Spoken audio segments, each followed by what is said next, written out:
Hello everyone, today's topic is miscarriage. I am Dr. Shilata, consultant gynae and obs at KIMS Dutchwell. What is miscarriage? Miscarriage అంటే ఏంటి? So spontaneous గా abortion అయిపోవడం, అది కూడా before 20 weeks అన్నమాట. So దాన్ని మనం మిస్క్యారేజ్ అంటాం. దీంట్లో కూడా టైప్స్ ఉంటాయి, like complete miscarriage, missed miscarriage, inevitable, recurrent, threatened, ఇలా టైప్స్ ఉంటాయి.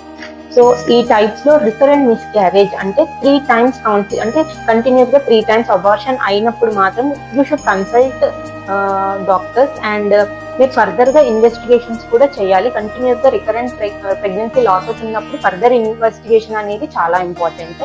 సో మీరు ఫర్దర్ గా ఇన్వెస్టిగేషన్స్ చేసుకొని ప్రాబ్లం ఏంటి అని కంపల్సరీగా మీరు ఫైండ్ అవుట్ చేసుకోవాలి. సో అసలు మిస్క్యారేజ్ అవ్వడానికి కారణాలు ఏంటి?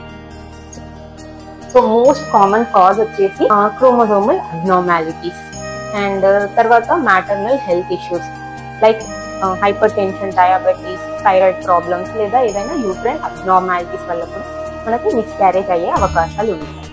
సో తర్వాత వచ్చేసి ఇన్ఫెక్షన్స్ ఉండడము, లేదా ఇన్కాంపిటెంట్ సర్విక్స్ అంటాము, లేదా severe mall nutrition and sometimes mother life style factors like high caffeine తీసుకోవడము, ఆల్కహాల్ కానీ స్మోకింగ్ చేయడం వల్ల కూడా మిస్క్యారేజెస్ అవుతూ ఉంటాయి. సో సిమ్టమ్స్ వాళ్ళు ఎలా ప్రజెంట్ చేస్తారు అంటే they have severe pelvic pain ఉంటుంది, బ్లీడింగ్ ఉంటుంది. So because of loss of blood they have dizziness, giddiness, weak అయిపోతూ ఉంటారు. So they will present like that అనమాట.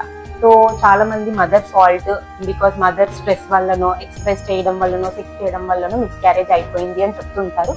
నో అండి, definitely it is not mother's fault.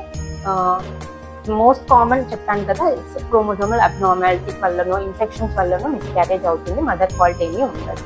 And miscarriage అయిన తర్వాత normal గా మళ్ళీ మేము ప్రెగ్నెంట్ అవుతామా అని చాలా మంది క్వశ్చన్ చేస్తూ ఉంటారు. ఎస్, డెఫినెట్లీ అండి. 87% of women after miscarriage will conceive normally and progress normally. So ఎంత గ్యాప్ లో మళ్ళీ మేము ప్లాన్ చేసుకోవచ్చు మిస్క్యారేజ్ అయినాక అనేది కూడా చాలా మంది doubt. So it depends on the doctor and patient అండి, బికాస్ పేషెంట్ కండిషన్ ఎలా ఉండింది, తను ఫిజికల్ గా అండ్ ఎమోషనల్ గా ఫిట్ గా ఉందా లేదా అనేది కూడా మీ డాక్టర్ మీకు చెప్తుంది. సో దాన్ని బట్టి మీరు ప్లాన్ చేసుకోవచ్చు.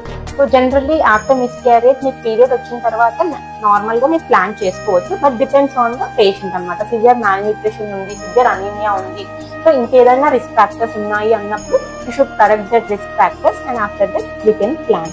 సో మీరు ప్రీనేటల్ గానే విటమిన్స్ తీసుకోవడం, హెల్దీ డైట్ మెయింటైన్ చేయడం, ఇలాంటివి చేసినప్పుడు డెఫినెట్ గా మీకు ప్రెగ్నెన్సీకి హెల్ప్ అవుతుంది. Thank you.